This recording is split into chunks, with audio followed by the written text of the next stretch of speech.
Sorriam, vocês estão sendo filmados, né?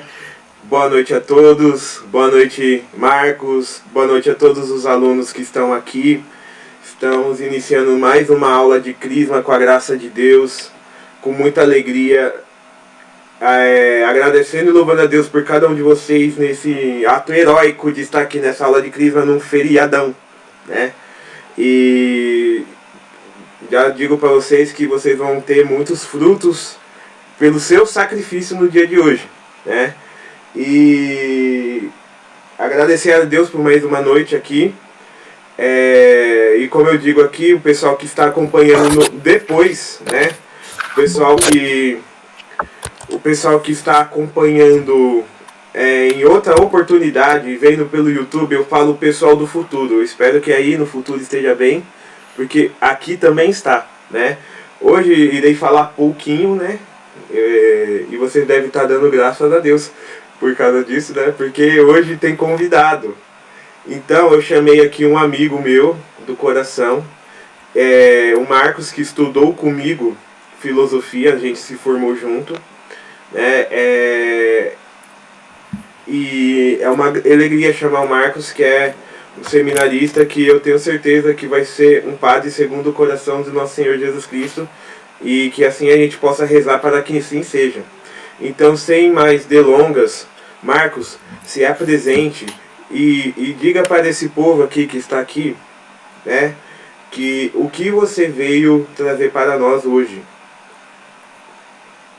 Bem, como o Felipe disse, meu nome é Marcos, eu sou seminarista diocesano da Diocese de Jundiaí, uma cidade um pouquinho mais no interior, mais para o sul de São Paulo, mas durante a faculdade de filosofia, eu estudei com o Felipe lá na Unify, São Paulo, Centro Universitário Assunção. Foi 3 anos de puro purgatório, né, Felipe?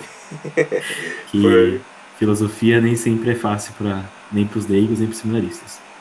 Então, nesses 3 anos eu estudei com o Felipe, agora já estou na faculdade de teologia faz 2 anos, e estou no caminho da busca da vocação sacerdotal, né? Depois, mais para frente, no meio da catequese, eu vou acabar entrando de como é a formação do presbítero, e daí eu conto mais a minha história, a minha vocação e como é a formação do padre diocesano.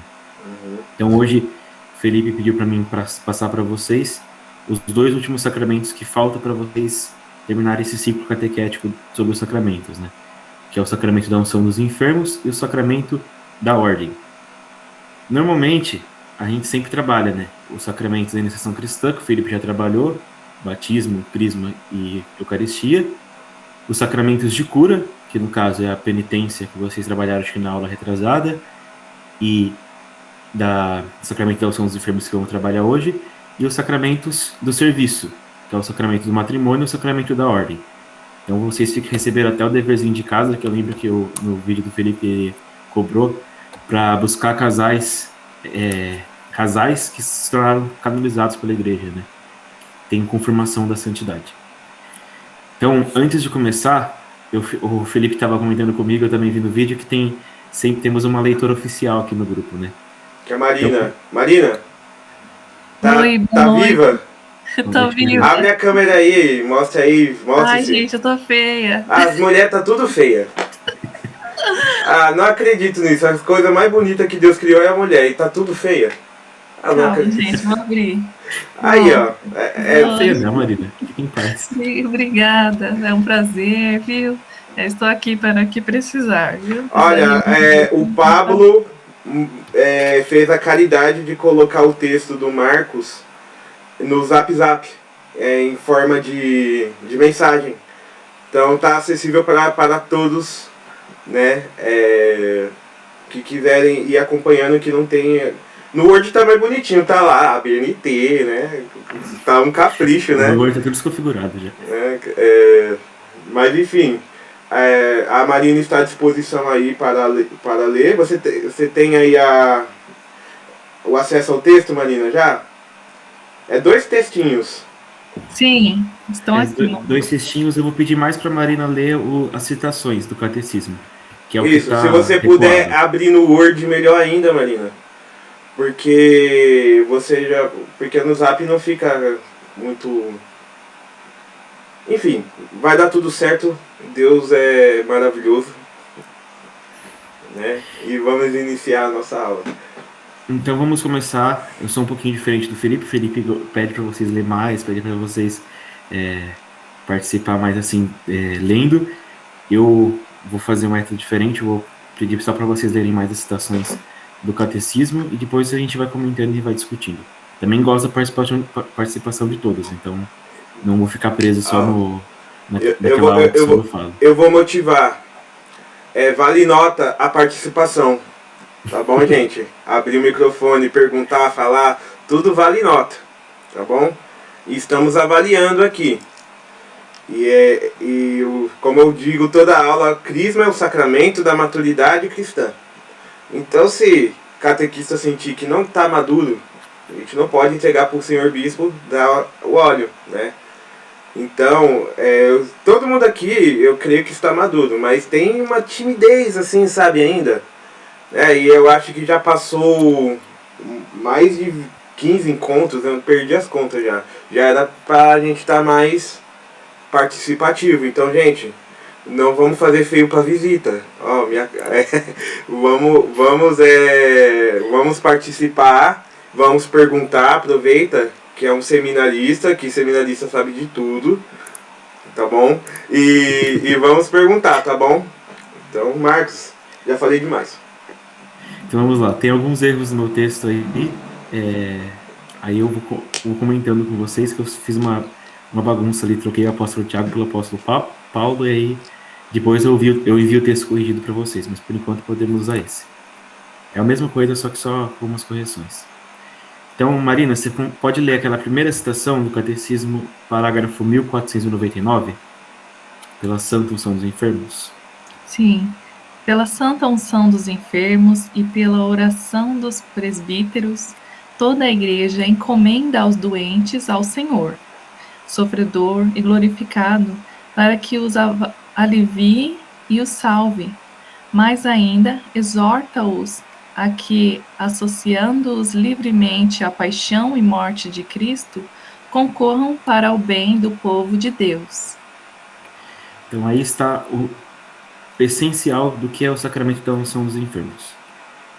A unção dos enfermos é o sacramento da cura da igreja, mais ainda do que a penitência, porque ela é o sacramento da cura final. A penitência a gente recebe, a gente confessa o pecado, a gente recebe o sacramento da penitência, mas ali a gente não vai morrer imediatamente depois. Pode acontecer. Mas o sacramento da unção dos enfermos geralmente é dado em momentos de morte, em momentos de que a vida do ser humano corre perigo. Então, como eu digo no meu texto, o homem ele é suscetível à doença e ao sofrimento. Todo homem tem isso gravado. Não há um homem sequer nesse mundo que não sofra com alguma coisa, nenhum homem nem uma mulher. Todo mundo sofreu. Maria sofreu, Jesus sofreu, e isso expressa uma coisa essencial do humano. O homem sofre, o homem pode ficar doente. Mas por que isso? Bem, todo mundo lembra a historinha do pecado que o Felipe trabalhou com vocês lá no sacramento da penitência, né? Pecado original, o pecado do Éden, de Adão e Eva, marca toda a humanidade com uma mortalidade. O homem era imortal e agora torna-se mortal. E suscetível à doença, suscetível à dor, suscetível a tudo que pode acontecer com o que a gente vive hoje em dia. Exemplo mais claro que a gente pode ver hoje é coronavírus, né? A humanidade sofre com o coronavírus. Pessoas morrem por causa do coronavírus. E isso é uma coisa da humanidade inteira.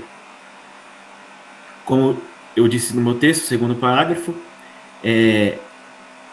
o sofrimento e a doença é sinal e consequência da infidelidade do povo de Deus. Não estou falando que Deus é cruel. Deus não é cruel ao imputar uma dor no ser humano. Não. O ser humano infiel vira as costas para Deus e tem as consequências quando vira as costas. Quando você vira as costas para Deus, você é suscetível à doença, você é suscetível a morrer por catástrofes naturais, a sofrer. Isso tudo é sinal da nossa mortalidade. Lá no Éden, Adão e Eva caem, corrompem a sua fidelidade, tornam-se infiéis. Aí vocês podem procurar no Antigo Testamento todo na Bíblia. O quanto de vezes que Israel, o povo escolhido de Deus, trai a Deus, vira as costas para Deus. Às vezes adorando outros deuses, às vezes matando, às vezes massacrando, às vezes desobedecendo uma ordem de Deus. E isso vai causando consequências para o povo de Deus. Isso fica muito claro para os judeus. Os judeus sempre creem que quando há um mal, quando a humanidade passa por um grande mal, é porque a humanidade está virando as costas para Deus, tornou-se fiel. Porém, toda essa infidelidade, todo esse sofrimento acaba com a vida de Jesus Cristo. Porque a vinda de Jesus Cristo, ela sana todos os sofrimentos que o homem sofre. É claro, a gente continua a sofrer. Porém, nosso sofrimento ganha um novo sentido com a vinda de Cristo. O semestre passado na faculdade, a gente estava trabalhando sobre a cristologia de Santo Anselmo. Não vou trabalhar isso com vocês, mas Santo Anselmo diz que quando o homem peca contra Deus, quando o homem peca contra o homem, basta você pedir perdão para o homem. Por exemplo, se eu brigar com a Marina leu errado uma palavra, eu vou brigar com ela. Se eu pedir perdão para ela e ela aceitar o perdão, tudo vai estar certo. Porque nós somos seres finitos. Nós acabamos, nós morremos. Nossa alma é imortal, mas nós acabamos, nós morremos, nós modificamos nossa vida. Porém, quando o homem peca contra Deus, no caso o pecado original de Adão e Eva, é uma ofensa que nada no mundo poderia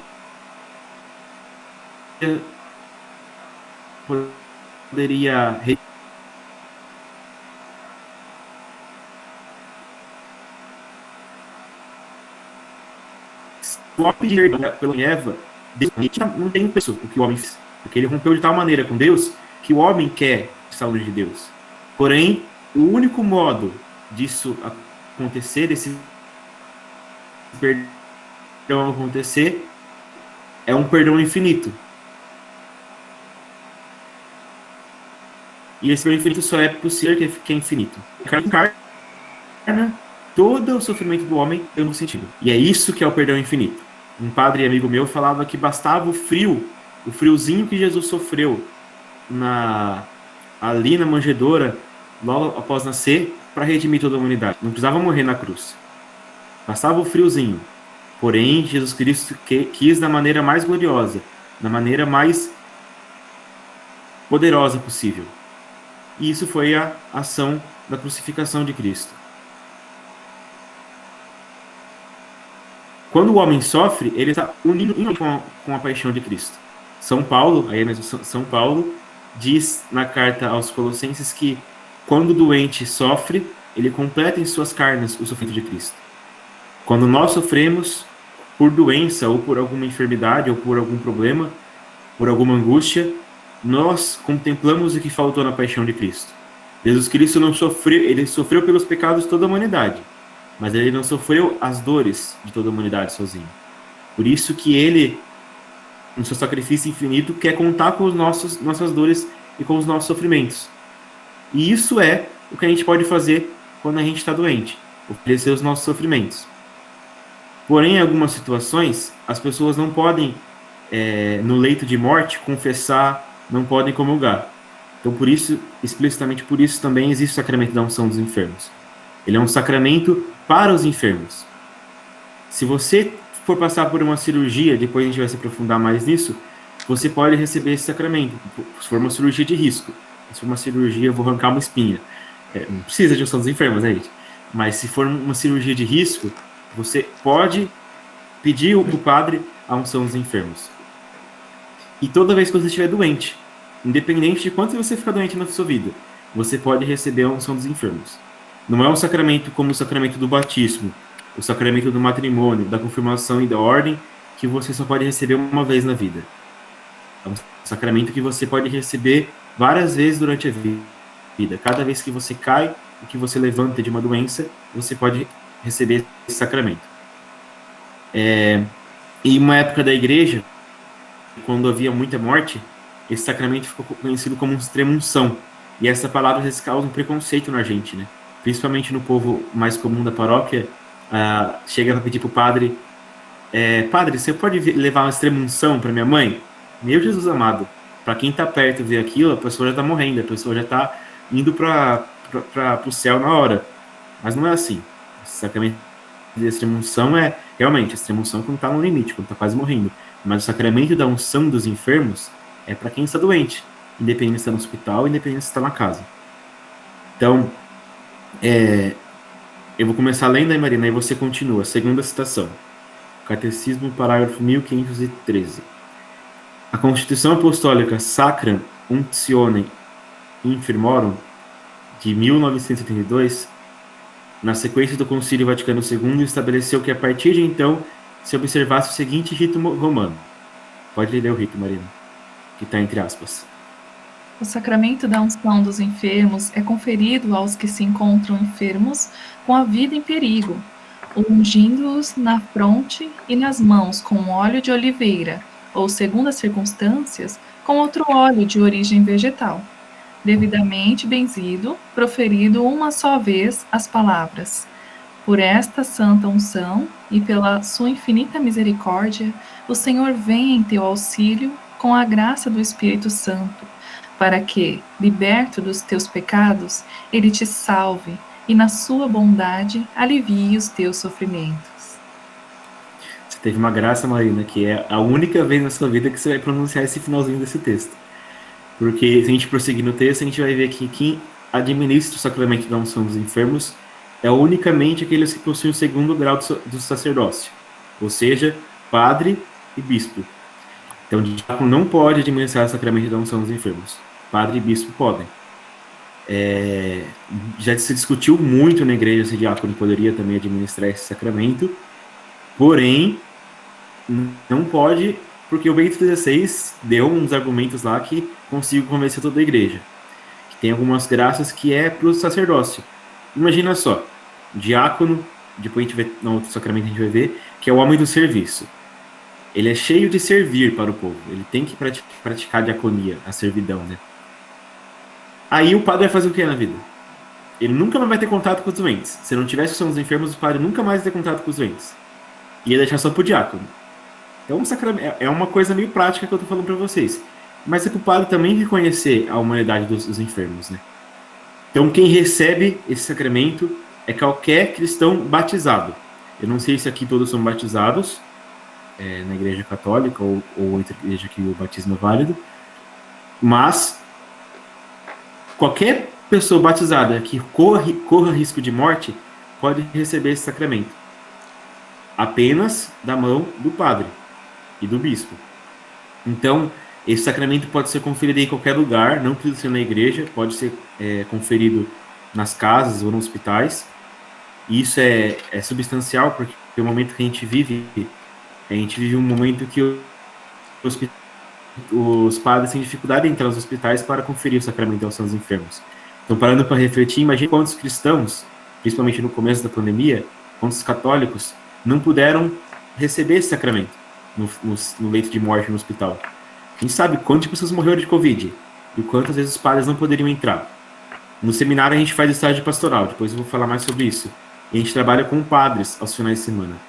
E eu nunca vou esquecer, antes de começar a pandemia, o pároco que eu trabalho, ele tinha acabado de voltar das confissões, era 2h da tarde, no sábado. Ficou a manhã inteira atendendo confissão, que lá parece fila do SUS. Antes da pandemia parecia fila do SUS para confissão, lá na paróquia que eu trabalho. E daí ele terminou de confessar, foi almoçar, eu já tinha almoçado, porque não aguentei esperar de fome. Ele foi almoçar, ele sentou para almoçar, tinha acabado de esquentar o prato dele, tocaram a campainha. Era um paroquiano de uma outra diocese, outra cidade, muito longe, uns 20 minutos de distância da onde é a paróquia. Mas outra paróquia, outro pároco, que foi pedir exatamente para ele dar unção dos enfermos para a mãe dele. Porque a mãe dele estava bem ruim. E foi ele dar unção dos enfermos que um dia depois a senhora faleceu. Então você vê como o sacramento é rápido ali, né, na ação. É um sacramento de cura, mas não significa que vai ser curado fisicamente. Porque, como a gente vai ver nos efeitos, é um sacramento de cura espiritual e física. Às vezes, a pessoa pode ter uma melhora instantânea. Às vezes, ela pode ter uma morte súbita na hora. E isso fica muito claro como é o sacramento de cura. É mais interno do que externo. E, indo para os efeitos da unção dos enfermos. Não dá para ver a página aqui, mas... São 4 principais efeitos que a unção dos enfermos tem. Primeiro é o reconforto espiritual.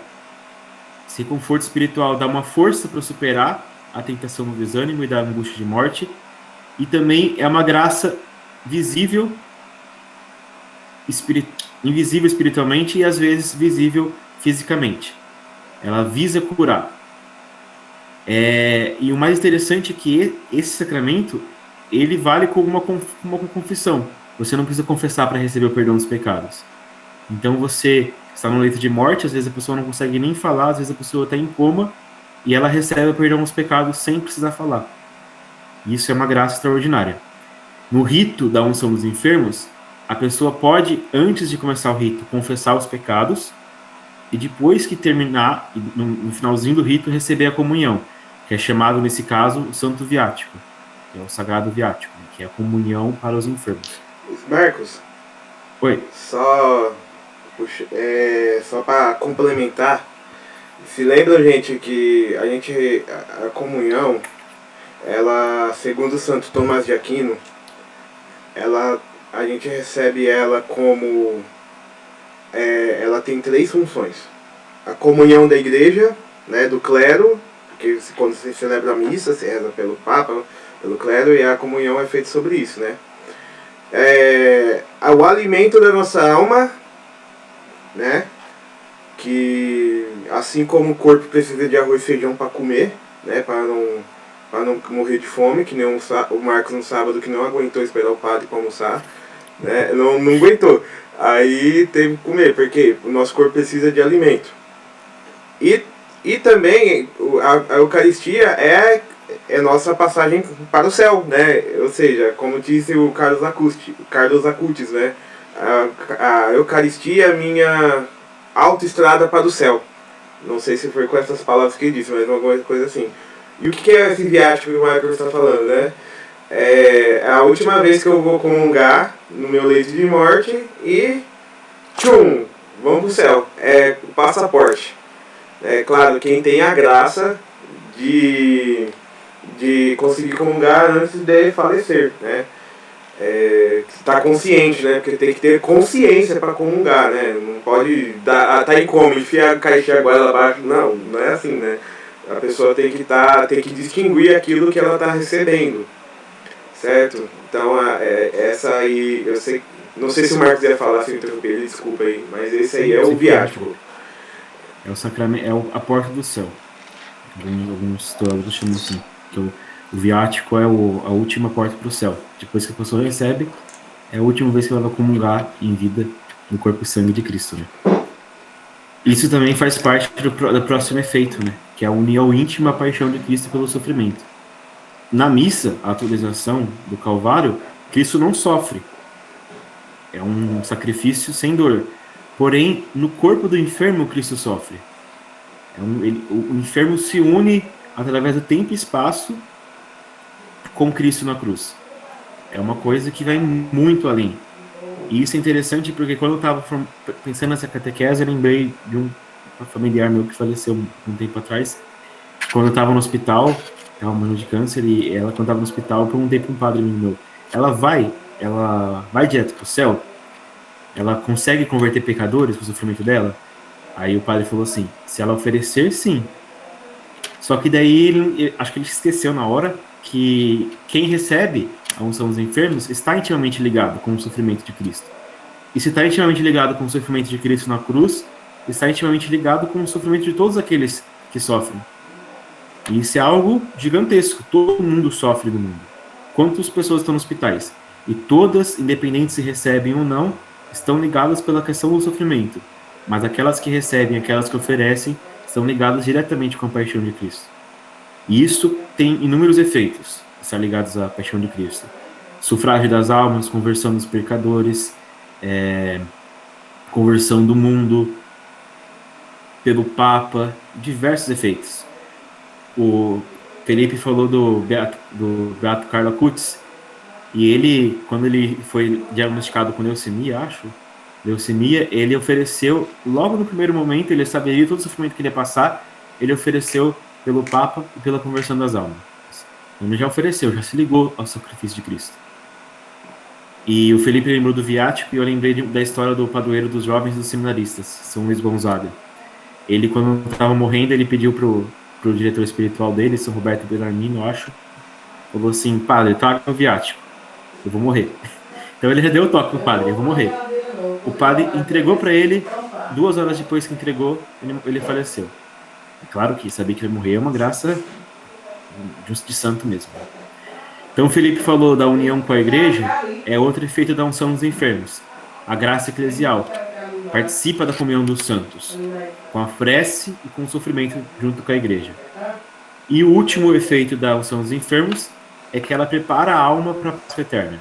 Independente se a pessoa vai ou não morrer naquele momento, ela já está preparada para morrer. Se ela morrer ali, ela vai para o céu. Pode passar para o purgatório rapidinho, mas ela vai para o céu. Não vai para o inferno. Porque perdoa os pecados, e se a pessoa está recebendo o sacramento, ela é batizada e ela crê no sacramento. Por isso que é necessário a pessoa crer no sacramento.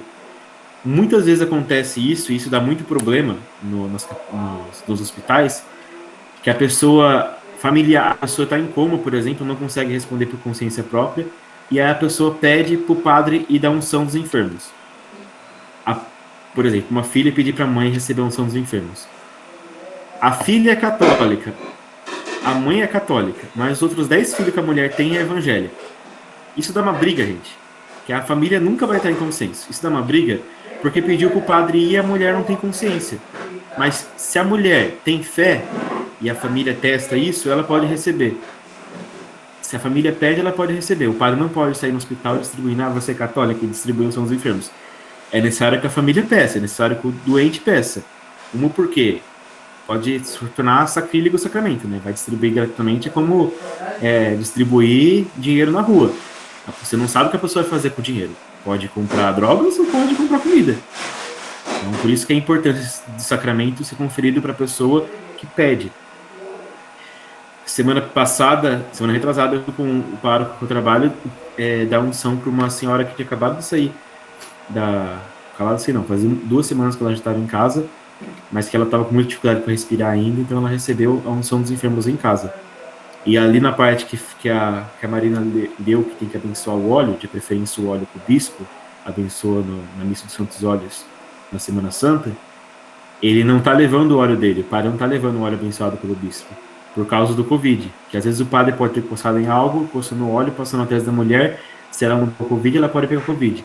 Então o padre passa um álcool em gel e pede o óleo que a pessoa tem em casa, azeite e óleo de oliva ali, o padre abençoa na hora e passa na testa e nas mãos da pessoa. Agora, nas mãos, na palma de trás da mão. Às vezes a pessoa não responde, então às vezes você pode passar na mão, isso não tem problema. O óleo é apenas um sinal visível, não é necessário que tenha óleo para você receber. Então depois, o rito depois Marcos, que se... Pode falar, Pablo. Só fazer uma pergunta, eu não sei se você vai falar sobre isso, mas como é que é assim essa parte de ter que chamar o padre na hora? Assim? Vamos supor que a pessoa esteja de madrugada, ela sinta que ela tá morrendo e que ela tem que chamar o padre, assim.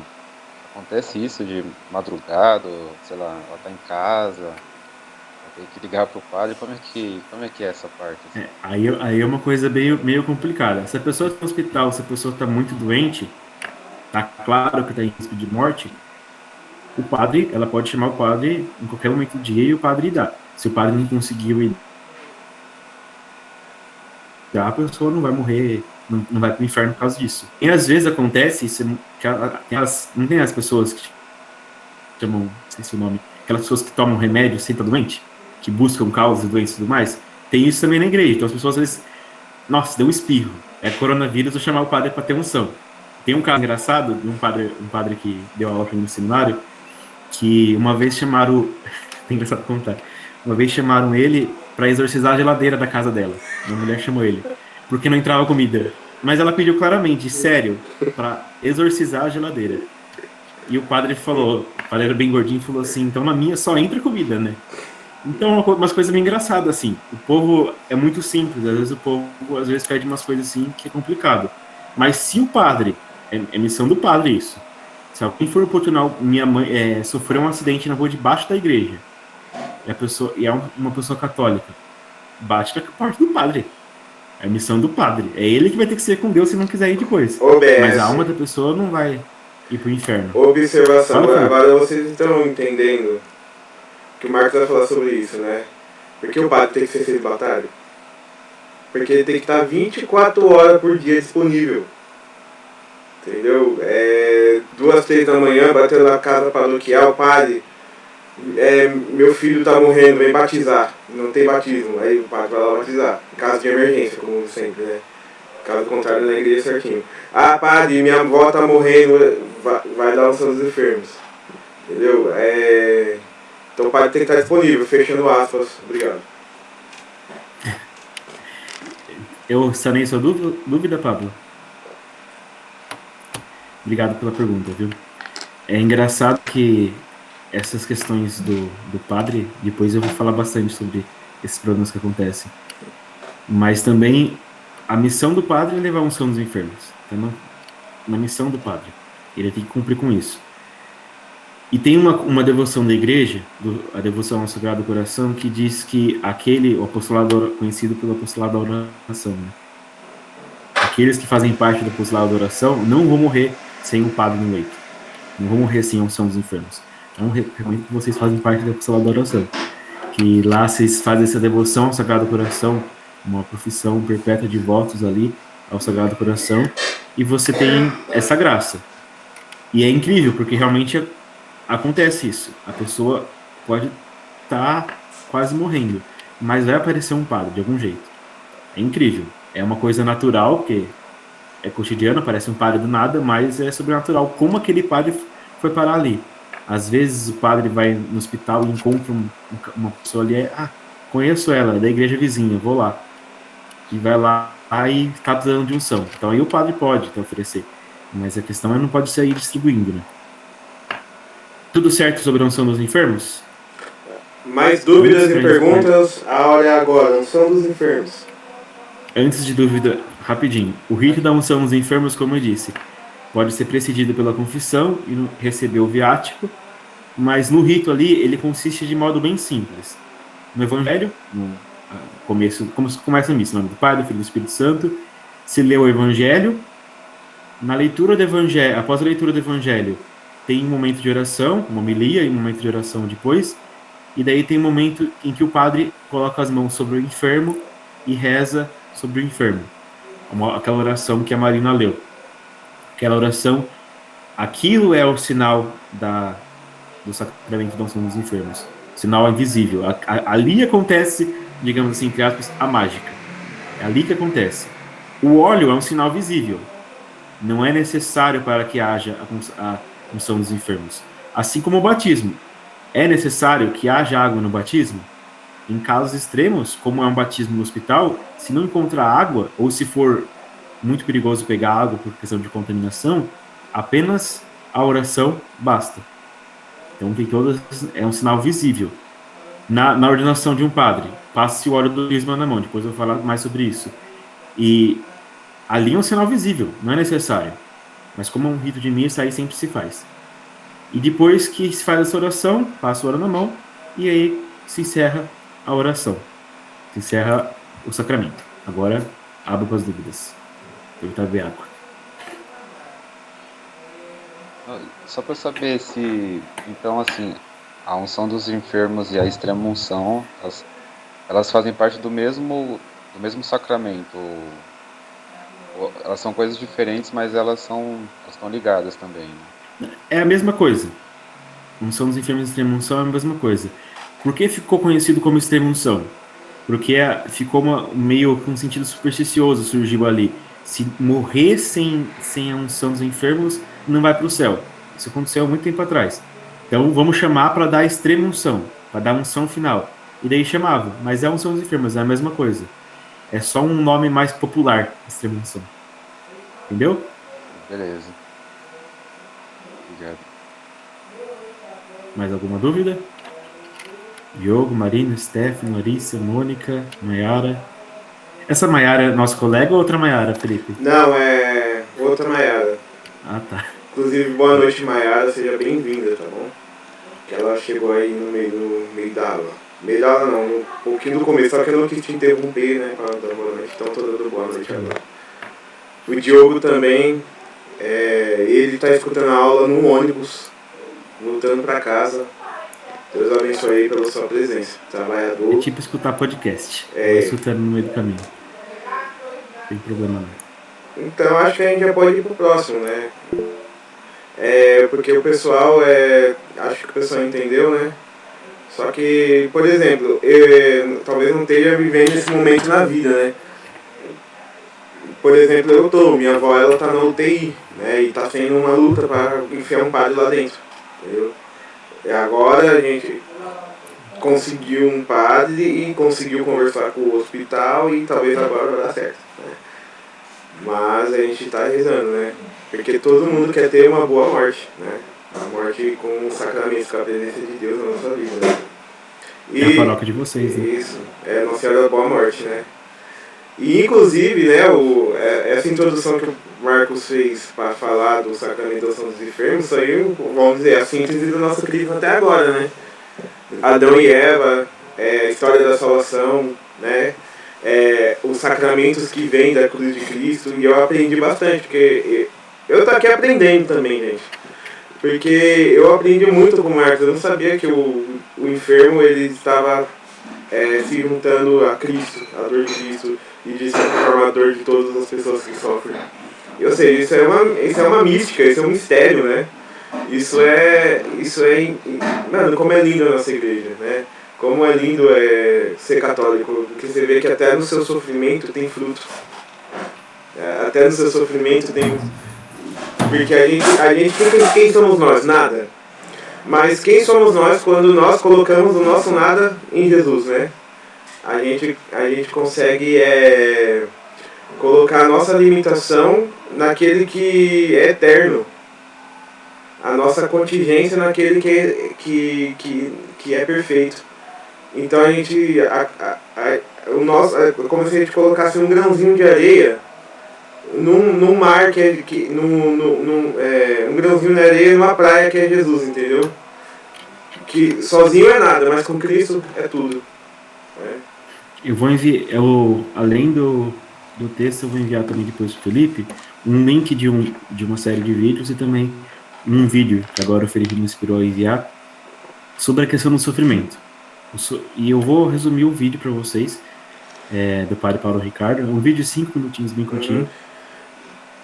Gente, muitos padres não gostam do padre Paulo Ricardo, mas as catequeses deles são muito boas. Aqui neste crisma, eu já estou... tudo que eu indico é padre José Augusto, padre Paulo Ricardo, e eu mando mesmo, e... Tá certo. E se o pessoal falar que não gosta do padre Paulo Ricardo, eu já zero a nota. Tô brincando. Naquele vídeo ele fala assim, que a gente aproveita muito mal o sofrimento. O ser humano foi treinado a evitar o sofrimento ao extremo. Como eu comecei o texto, o sofrimento pode levar para a descrença, se mal aproveitado, ou pode impulsionar para Deus. E ele fala claramente nesse vídeo que o sofrimento é muito mal aproveitado. O sofrimento, na verdade, é um trampolim para a santidade.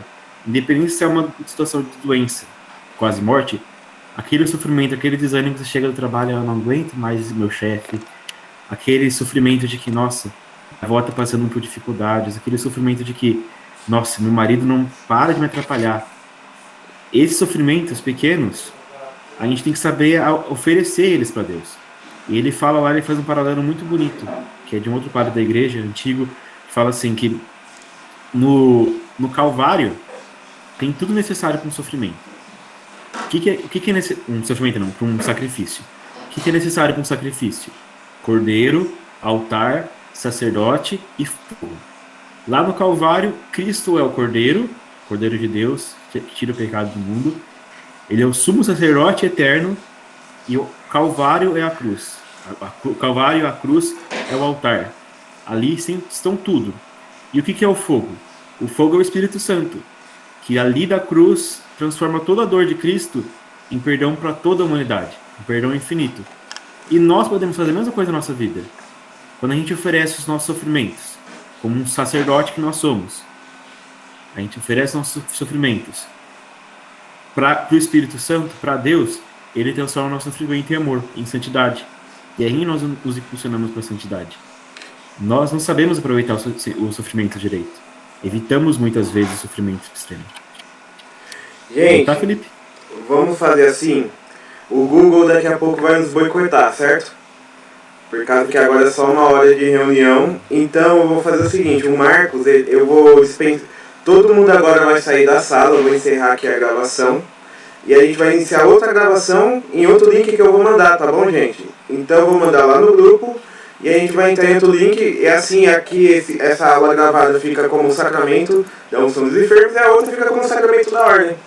Combinado? Perfeito. Então deixa aqui